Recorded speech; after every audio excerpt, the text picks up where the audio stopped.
ఆ వీడియో అంతా దగ్గర తీసుకురా, నేను కొన్ని మాటలు చెప్పాను, అందరూ పడే దగ్గర చెప్తుంది.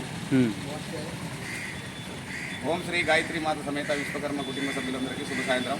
ఇప్పుడే వరద బాధితులకు సహకారం అందించి వినాయకుడి దగ్గరికి వచ్చి దండం పెట్టుకున్నామండి. వినాయకుడితో మా వీధిలో మా మామగారి దగ్గర వినాయకుడిని కూర్చోబెట్టారు. ఇక్కడ మరి వినాయకుడిని పూజలో కూడా పాల్గొని ఆయన నమస్కరించుకొని ఇక కడప బయలుదేరాలని చెప్పేసి నిర్ణయించుకున్నాము. కాబట్టి ఎక్కడో అక్కడ బయలుదేరుతాము. అందరికీ శుభరాత్రి. ఇప్పుడు శ్రీరామరాజు మిత్రుడు పత్తిపాటి రామాచారి కడప. ఇది వచ్చేసి కేదారేశ్వరపేట మ్యాంగో మార్కెట్ దగ్గర రెండో లైన్ సిమెంట్ ఫ్యాక్టరీ వంతెన దగ్గర 5వ నెంబర్ పోలీస్ స్టేషన్ పరిధిలో ఉంటుంది ఈ ఏరియా.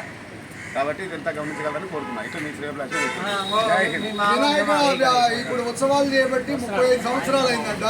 ఈ కమిటీ వారికి మా ఆంధ్రప్రదేశ్ రాష్ట్రం ధన్యవాదాలు తెలియజేస్తుంది. 35 సంవత్సరాలు సుదీర్ఘంగా పూజలు చేసుకుంటున్నాడంటే మహానుభావుడు వినాయకుడు చాలా కూడా అదృష్టంగా భావిస్తున్నాము.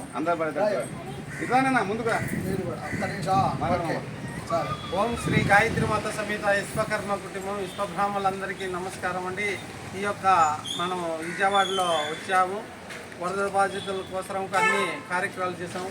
ఇక్కడ విఘ్నేశ్వర గారు నిలబడి ఇక్కడ కార్యక్రమాలకు చేసి వచ్చాము. కాబట్టి ఈ మహానుభావుని మొక్కొని మళ్ళీ ప్రయాణం కానికి ఇంకా రెడీగా ఉన్నాము సిద్ధంగా. ఇట్లా మాట్లాడి సుబ్బాచార్య గారు జై విశ్వకర్మ. జై శ్రీరామ్. జై బోలో గణేష్ మహారాజ్ కి.